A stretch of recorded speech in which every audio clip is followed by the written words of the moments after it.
우리 옆에 계시는 분들과 한번 이렇게 인사하십시다. 십자가만 붙들고 사십시다. 네, 십자가만 붙들고 살자라는 것은 십자가에 담긴 의미들을 우리가 마음에 새기고 그 길을 걸어가자라는 겁니다. 십자가는 사랑입니다.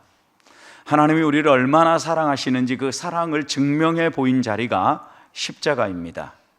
십자가형이 어떤 것인가 깨달으면 깨달을수록 하나님의 사랑이 얼마나 크고 놀라운 것이었는가 더 분명히 알 수 있습니다. 그러니 우리가 그 사랑을 힘입어서 주의 사랑을 내 가슴에 새기고 나도 그 사랑을 이웃과 나누면서 걸어가는 길, 그 길은 십자가의 길을 따라 걸어가는 길입니다. 전 우리 보배교회 성도들이 이 고난주간이 깊어갈수록 우리 주님의 십자가가 선명히 우리 눈앞에 보여지고 주님이 우리에게 말씀하신 이 사랑의 길을 한 발 한 발 묵묵히 걸어가면서 우리를 통하여서 증명해 보이신 그 하나님의 사랑이 아직 하나님을 알지 못하는 사람들에게로 소개되어지는 이 한 주간이 되시기를 주님의 이름으로 축복합니다. 그렇다면 여러분은 십자가 사랑이라고 했는데 사랑이 무엇이라고 생각하십니까? 무엇을 우리는 사랑이라고 나름 정의하고 있습니까? 사람들은 사랑이라고 하면 제일 먼저 자기에게 느껴져야 된다라고 말합니다. 그래서 요즘 젊은 세대들도 보십시오. 결혼할 대상자를 찾는데 자기의 마음이 움직이지 않으면 그 사람하고는 결혼할 수 없다라고 이야기를 합니다.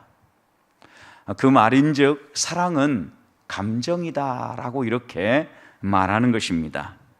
가슴이 뛰고 설레고 또 그 사람을 만나면 내 가슴이 따뜻해지고 뭔지 좋다, 왠지 좋다 라고 이렇게 말할 만한 이런 느낌, 이런 감정이 있어야 비로소 나는 사랑에 빠졌다라고 이렇게 이야기를 합니다.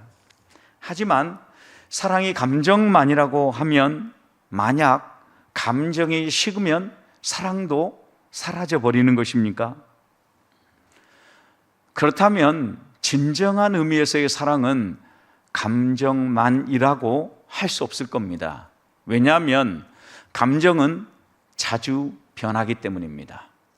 하루를 살아가면서도 우리의 감정이 얼마나 다양하게 바뀌는가 보십시오. 조금만 신나는 일을 만나면 기쁘지만 또 힘들고 어려운 일들을 만나면 금세 우울해지고 슬퍼지는 게 우리의 감정입니다. 그러니 그 감정의 기복에 따라서 우리의 사랑도 달라진다고 하면 그 사랑은 예측할 수 없는 사랑이며 그 사랑은 따라갈 수 없는 사랑일 것입니다. 참 사랑은 가장 힘든 순간에도 떠나지 않고 곁에 함께 있어주는 것일 뿐만 아니라 사랑은 어떤 세파와 어떤 고통 속에서도 변하지 않는 것을 우리는 참된 사랑이라고 이야기를 합니다. 한 아이가 위험에 빠지는 것을 본 사람들 가운데 그 아이를 살리겠다라고 마음 먹는 사람은 누구든지 그 아이를 위해서 기꺼이 목숨을 희생하면서라도 아이를 살려내고자 할 겁니다. 만약 그런 광경을 보고 있는 사람이 아이의 부모라고 생각해 보십시오. 그러면 이 부모는 두말하지도 않고 모든 것을 뒤로하고 달려가서 위험에 빠지는 아이를 구출해 내려고 할 것입니다. 부모의 사랑은 자기를 아끼지 않고 내어주는 사랑입니다. 여러분, 우리 인간의 부모의 사랑도 이런 사랑인데 하나님 아버지의 사랑은 이런 인간의 사랑을 뛰어넘는 사랑입니다. 그래서 우리 주님은 참 사랑을 이렇게 묘사했습니다. 요한복음 15장 13절, 사람이 친구를 위하여 자기 목숨을 내어주면 이보다 더 큰 사랑이 없느니라. 가장 큰 사랑은 목숨까지도 내어주는 사랑이다.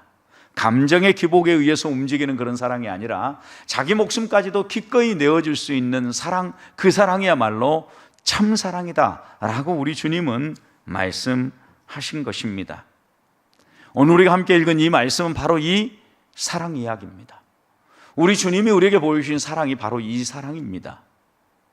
피가 흐르고 고통이 극도에 이르렀을 때에도 포기하지 않고 끝까지 아끼고, 또 주님이 떠난 이후에 삶을 생각하면서 배려하시고, 그리고 은혜를 베풀어 주시는 사랑입니다. 오늘 이 밤 우리도 다시 한 번 더 이 예수님의 사랑을 묵상하면서 하나님, 나도 이런 사랑의 사람이 되게 해 주시옵소서. 주님을 따라 나도 그 십자가의 길을 걸어가게 해 주시옵소서. 함께 기도하는 밤이 되기를 소망합니다. 예수님의 사랑은 십자가를 지는 사랑이었습니다. 17절을 보십시오. 그들이 예수를 맡음에 예수께서 자기 십자가를 지시고 해골이라 하는 곳에 가셨다. 여러분, 이 말씀은 예수님이 자기 십자가를 지고 해골로 처형당할 장소로 끌려가셨다, 이렇게 읽고 지나가는 말씀이지만, 좀 더 우리가 눈여겨봐야 될 것은 예수님이 자기 십자가를 지셨다라는 이 말씀입니다.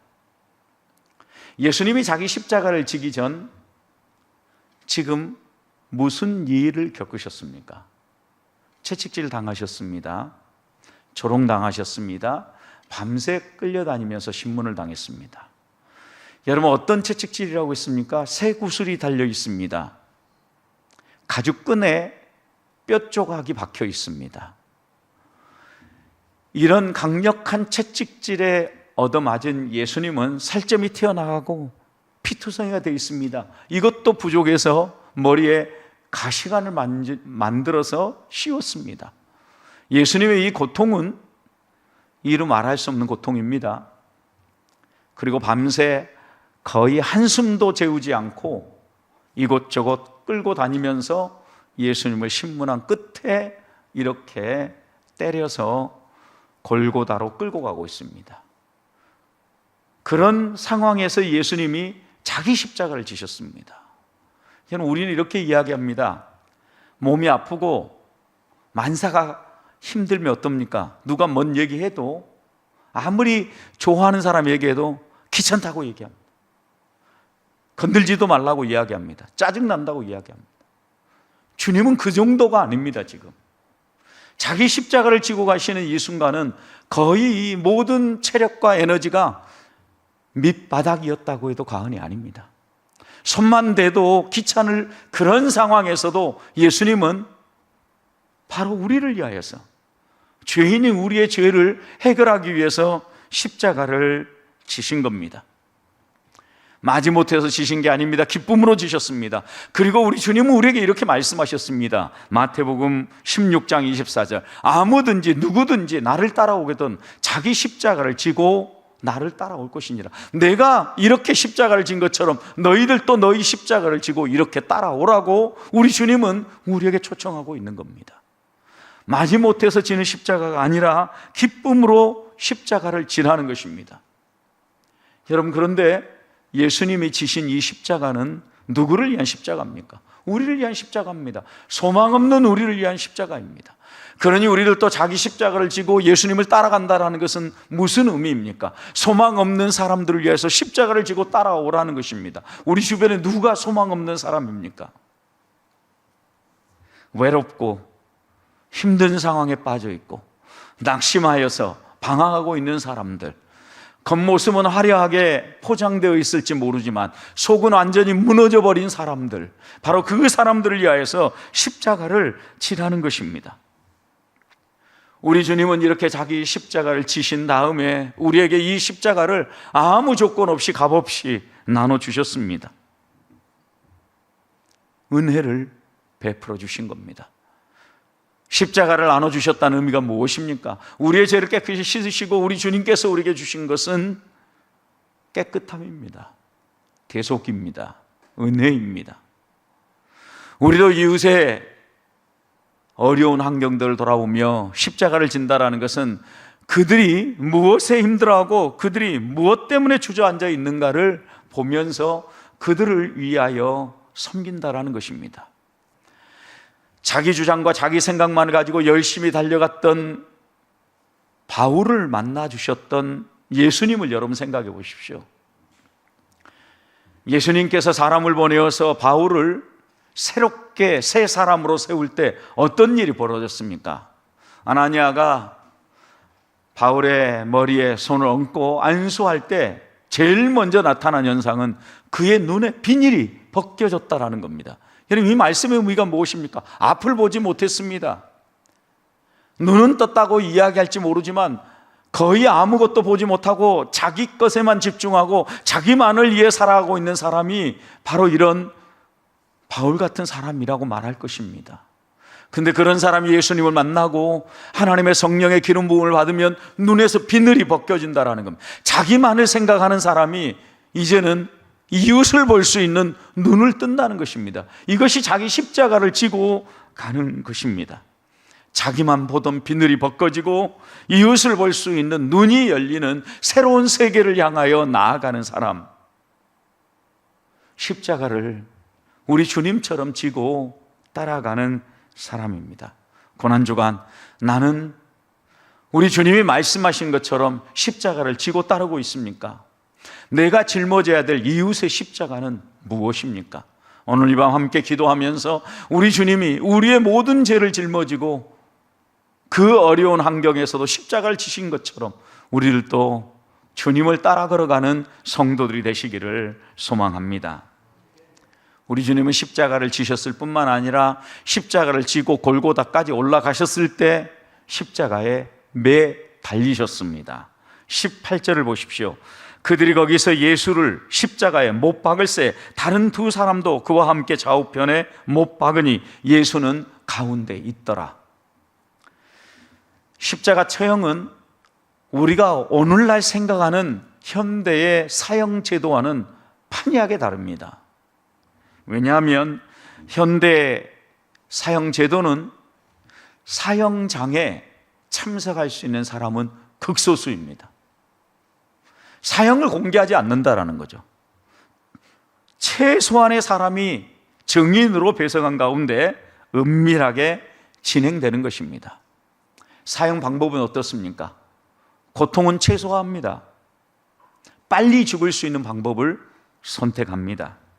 가능한 이 사형 집행을 신속하게 끝내려고 한다는 것입니다.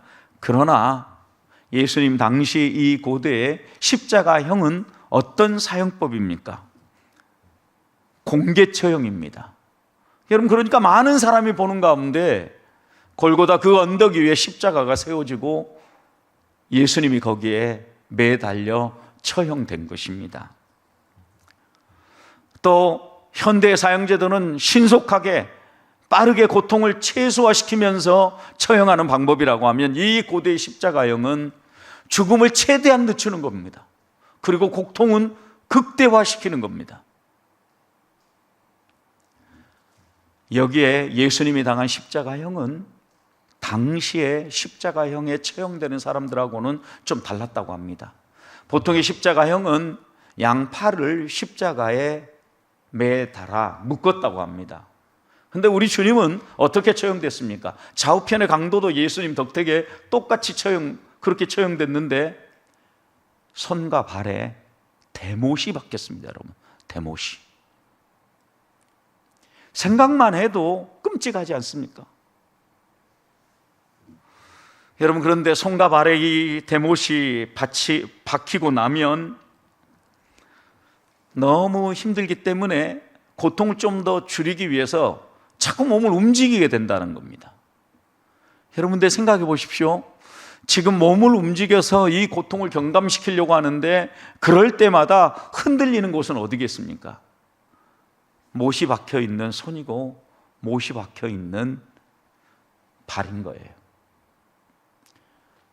고통은 몇 배 더 올라가고 힘들어진다라는 겁니다.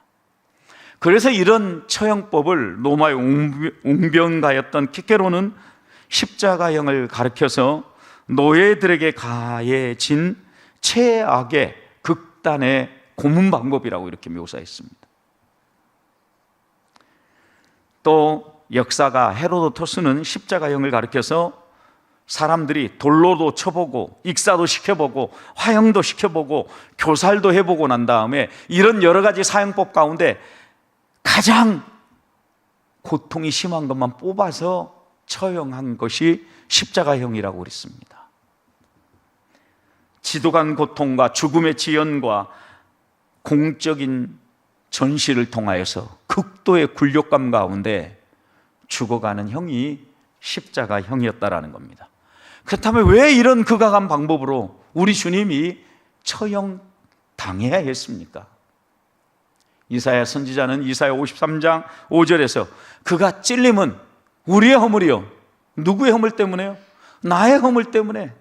그가 상함은 우리의 죄악 때문이라 그랬어요. 누구의 죄 때문에? 나의 죄 때문에, 나의 허물 때문에 우리 주님이 그렇게 십자가에 처형되었다라는 겁니다.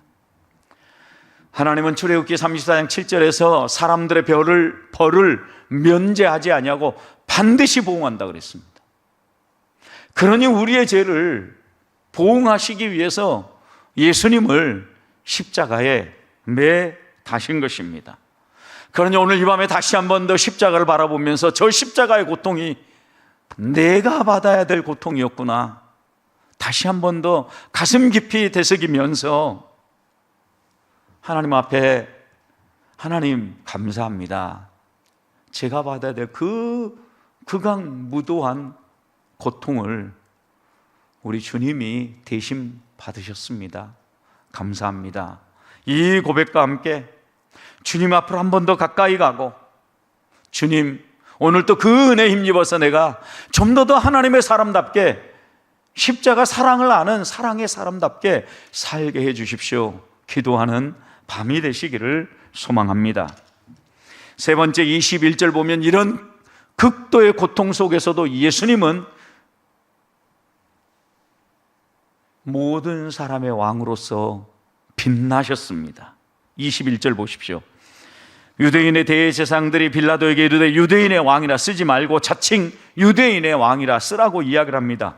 왜 제사장들은 예수님 제패에 유대인의 왕이라고 쓰는 이 제패를 싫어했을까요? 왜 이 표현을 쓰지 말라고 이야기했을까요? 그들은 예수님을 사형에 처형해 달라고 요청할 때 요한복음 19장 15절 말씀 보면 이렇게 얘기했습니다. 마지막 보십시오.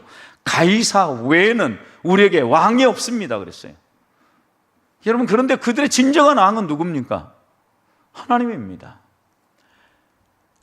적어도 예수님이 십자가에 매 달리시던 그때보다 수천 년 전에 이스라엘 백성이 처음 하나님께 때를 쓰면서 왕을 달라고 할 때 사무엘 선지자가 화가 막 치밀어 오르지 않았습니까? 나를 인정하지 않냐고, 하나님을 인정하지 않고 주변 나라들처럼 왕 제도를 허락한다라고 이야기할 때, 그때 하나님은 불평하던 힘들어하던 사무엘을 다독거리면서 뭐라고 말했습니까? 사무엘아, 놀라지 말아라. 이 백성이 너를 버린 게 아니라 누구를 버렸다고요? 나를 버렸다라는 거예요. 왕인 나를 버리고 이들이 다른 왕을 찾고 있다라고 이야기해요. 그런데 그 일이 수천 년이 지난 골고다 언덕 위에서 또다시 유대인들에 의해서 반복되고 있는 겁니다. 우리의 진정한 왕은 가이사입니다. 저 사람은 우리의 왕이 아닙니다. 그러니까 유대인의 왕이라고 그 십자가 위에 제패에 기록하면 안 됩니다. 거기다 한 마디만 더 써주십시오. 스스로 왕이라고 주장했기 때문에 자칭 유대인의 왕 이렇게 써주십시오. 이렇게 여기겠습니다. 여러분, 그때 빌라도의 반응이 무엇입니까?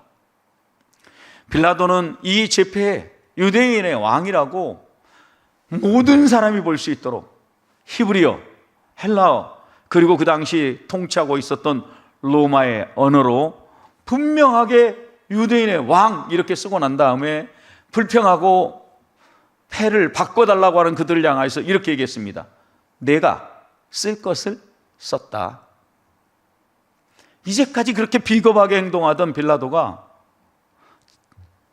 어떻게 보면 진리를 드러내고 있는 겁니다. 내가 쓸 것을 썼다. 결국 예수님이 누구라는 겁니까? 진정으로 우리의 왕이시라는 것을 빌라도는 이렇게 선포했던 겁니다. 세상의 왕은 권력으로 백성을 다스리지만 예수님은 십자가로 백성을 사랑한다라는 것을 보여주신 겁니다. 세상의 왕은 자기를 위해 백성을 희생시키지만 예수님은 백성을 위해 자기를 희생시킨 겁니다. 이것이 세상의 왕과 예수님이 확연하게 다른 부분인 것입니다.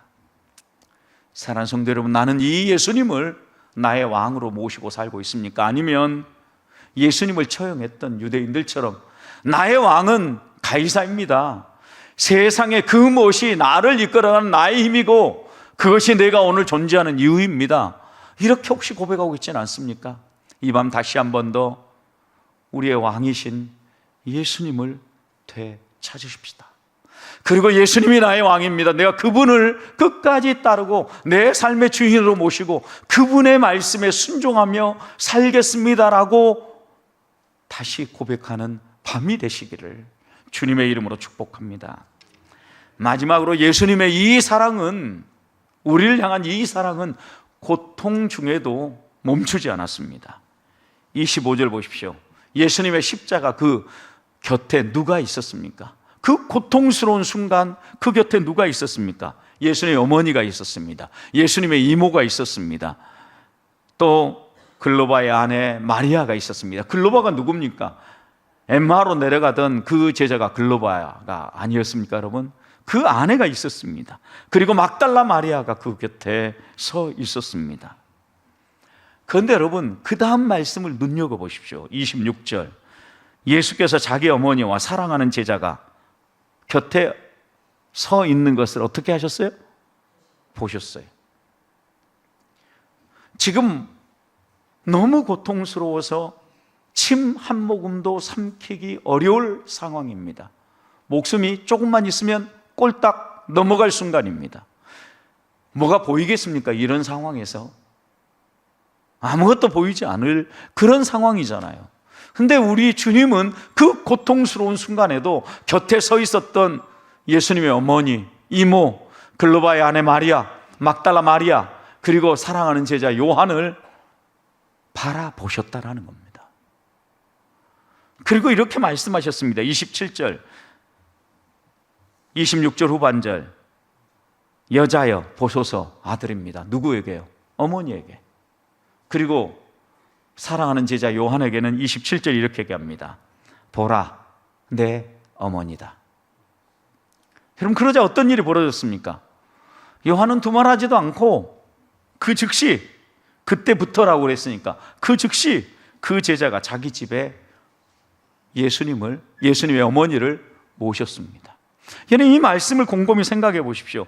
예수님은 이 고통스러운 순간에도 곁에 서 있는 어머니를 보았고 사랑하는 제자를 보면서 어머니와 사랑하는 제자를 위하여서 예수님이 떠난 이유를 준비시켰습니다. 예수님이 떠나고 나면 홀로 계실 어머니를 생각하면서 어머니를 누군가가 돌볼 수 있도록, 그래도 가장 듬직하고 맡겨볼 만한 사람이라고 느껴진 사랑하는 제자 요한에게 어머니를 부탁한 것입니다. 자신이 죽어가는 그 순간 처절한 고통 속에서도 어머니를 향한 사랑, 그리고 곁에 서 있는 예수님을 따르는 사람들을 향한 사랑, 이 사랑은 멈추지 않았다는 겁니다. 그래서 요한복음 13장 1절은 그 예수님의 사랑을 예수께서 자기 사람을 사랑하되 끝까지 사랑하시니라, 이렇게 기록한 겁니다. 여러분, 끝까지가 언제까지입니까? 극도의 고통에서 자기 목숨이 끊어지는 그 순간에도 포기하지 아니하고 홀로 남겨질 어머니를 생각하면서, 그리고 그 십자가 주변에 생명을 걸고 비겁하게 도망갔던 사람들과는 달리 끝까지 그 자리를 지킨 제자들에게 사랑의 말씀을 주시면서 내가 너희를 보고 있다, 내가 너희를 위하고 있다, 너희의 필요가 무엇인지 안다. 우리 주님은 분명히 그렇게 이야기해 주신 거죠. 왜요? 홀로 남겨질 어머니를 위하여서 요한에게 내 어머니로 모셔달라 라고 부탁한 걸 보면 그 곁에 서 있었던 제자들의 필요가 무엇인지를 선명하게 보고 그것을 배려하시는 주님이셨다는 말씀입니다. 누가 극도의 고통 속에서도 자기의 목숨이 꼴딱 넘어가는 그 순간에도 주변에 있는 사람들을 돌아보며 끝까지 사랑할 수 있겠습니까? 우리는 불가능한 이야기입니다. 목숨이 넘어가려고 하는 순간 나의 문제도 해결하지 못해서 전전긍긍하는 사람들이 우리입니다. 때로 어떤 사람은 나는 죽기 싫다라고 끝까지 죽음을 부인하며 발버둥을 치기도 합니다. 그런데 그런 고통의 순간 우리 주님은 주변에 있는 여러 사람들을 돌아보며 사랑으로 배려하고 계신다라는 겁니다. 이런 주님의 말씀이 얼마나 위력이 있고 또 은혜의 말씀이었는지 27절 후반절을 보면 그 사랑하는 제자 요한은 주님의 말씀이 떨어지자마자 그때부터 그 즉시 자기 집에 어머니 마리아를 모시고 봉양했다라는 말씀입니다. 여인이 해산의 고통을 통하여 자녀를 낳듯 우리 주님은 십자가의 그 극도의 고통을 통해서 영적인 가족을 낳고 계신 겁니다. 여인의 해산의 고통이 하늘이 무너지는 고통인 것처럼 우리 주님이 십자가에 매달리시고 죄를 대속하며 우리를 하나님의 자녀로 영적인 하나님 나라의 백성으로 낳고 계신다라는 말씀입니다. 해산의 수고는 자녀를 향한 어머니의 사랑입니다. 해산의 고통과 같은 십자가의 고통은 우리를 향한 하나님의 사랑입니다. 고통 속에서도 포기하지 아니한 그 사랑이 오늘 우리가 여기에 있게 했다라는 말씀입니다. 우리는 그 주님의 사랑으로 태어난 하나님 나라의 가족들입니다. 우리 주님이 고통 가운데에도 주변에 있는 믿음의 형제자매, 영적인 가족들을 돌아보며 서로 사랑하며 섬기게 하신 것처럼 우리들도 극도의 고통 가운데서도 우리 주님을 따라 십자가의 길을 걸어간다면 가족으로 품고 사랑하고 또 그들에게 우리 주님이 우리에게 주신 그 사랑을 흘려보내므로 우리 주님처럼 다함이 없는 사랑, 고통 가운데서도 포기하지 않는 사랑, 나만 위하는 사랑이 아니라 이웃을 가족으로 품을 수 있는 넉넉한 사랑의 사람들이 되시기를 주님의 이름으로 축복합니다.